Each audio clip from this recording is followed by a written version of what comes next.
UFC 290 took place last weekend, and by all metrics, it was one of the finest events that the promotion has put on in recent memory. From the sheer dominance of Volkanovski, to the perpetual embarrassment that is Israel Adesanya, to the all-out war between Moreno and Pantoja, and the absolutely perfect send-off of Robbie Lawler, truly the event was one for the ages, and one that will go down in the history books as an all-time great.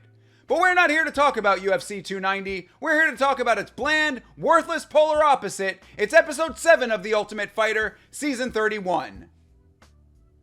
Why the fuck did I commit to this? Just when I thought that this show was getting interesting, we get another milquetoast episode with another blink and you missed it fight. There's not a ton to talk about in this one, minus a few intriguing points, so if this video is a waste of my time, your time, and my baller-ass new lighting, now you know why.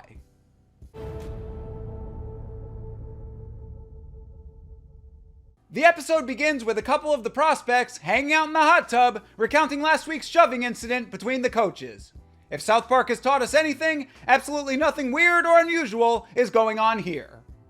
You know Connor got these big ass hands. Yeah. Big ass bricklayer hands.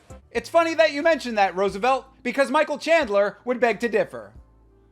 I just feel like sometimes Conor McGregor could be a fucking great man, and sometimes you just want to slap the shit out of him, you know? No! Conor was once a great fighter and once a great trash talker, but aside from some rare moments of humility, he has always been an asshole. Now he's a rich, enabled megalomaniac spiraling into psychosis before our very eyes. It's truly Kanye McGregor minus the Hitler stuff. For now, at least. Case in point. Conor rolls up to training in his Lamborghini and, with his adrenaline still surging from last week, proceeds to drop this week's prospect fighter Landon Quinones with a lead left body kick. Here's what Landon had to say about this happening.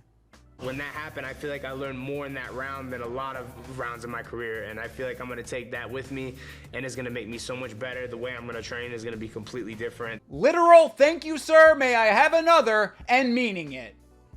We then go on to learn a little bit about this week's veteran fighter, Jason Knight, who, much like Perry Farrell, got caught stealing. I was like 17 years old. I caught a charge for stealing. Jason is a country boy through and through. For example, here's him with a very large fish. Here's him with an alligator. And here's one of his children four-wheeling in a mud hole. His license plate may say Mississippi, but his lifestyle screams Florida from the top of its lungs. Last week I talked about how I thought Kurt Hollabaugh giving his children rhyming names was confusing and annoying. Well, Jason went the other confusing and annoying baby naming route, giving all of his kids names that start with the same letter. Major parenting facepalm. In his time with the UFC, Jason went on a 4-fight win streak with 3 performance bonuses, so definitely no slouch. However, some fast living outside of the cage would see that 4-fight win streak turn into a 4-fight losing streak, which would eventually get him cut from the promotion. Unlike the forehead of Timur Valiev, which would cut him in training camp. He goes to the doctor, gets the cut glued, everything can proceed as planned. However, we also learned that Cody Gibson received a much more serious injury in an MCL tear that he got during his fight with Mando a few weeks back. Cody also goes to the doctor, who cautions him on the dangers involved in competing with such a serious injury, but he vows to fight on, exhibiting the true grit needed of an elite-level mixed martial artist. What a shame it is he has to showcase it on this terrible fucking television show. Dana is unironically wearing a Hezbollah shirt. What makes me dangerous is my mental, my composure under the chaos. Now it's time for our primer on Landon Quinones. And while Jason Knight's lifestyle might scream Florida, Landon is the one who actually lives here. Except he lives in Boca like a retired dentist from Connecticut. Landon has actually trained with Michael Chandler before, but Chandler is not interested in sparring with him in the lead up to his fights. Perhaps it's because Michael Chandler is very selective about his sparring partners, but we all know the real reason is that Chandler is ducking Landon because of his superior skill and power. Also, have you heard about Logan Paul's crypto zoo? I think it's really going to be the next big thing. The biggest takeaway from Landon's backstory is that it's a rather unpleasant one, involving a lot of mental health issues between himself and his mother. I say that just to say that I'm not making fun of that when I comment that he looked like an absolute madman during the stare downs at weigh-ins.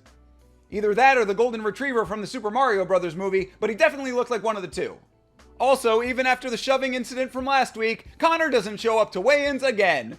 Ra-da-da-da-da-da. Jason will submit Landon in the first round. Jesus Christ, spoilers, Cody. I haven't seen this episode yet.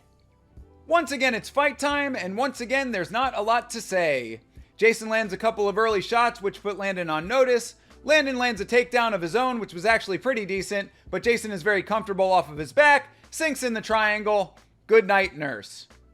After this very brief and decidedly one-sided affair concludes, Connor goes over to Dana to inquire what happens if his entire team loses this season, a possibility that is becoming more real by the second. Well, it's never happened.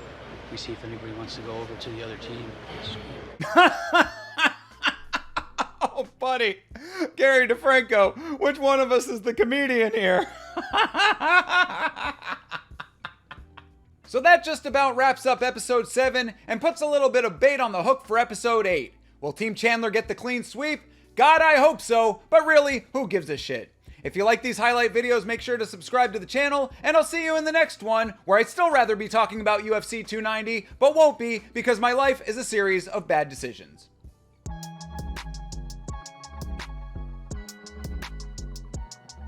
Christmas came early because I'm gonna light that boy up like the tree, dog. I hope you were planning on joining the brass band then, Landon, because this year for Christmas, all you're getting is a triangle.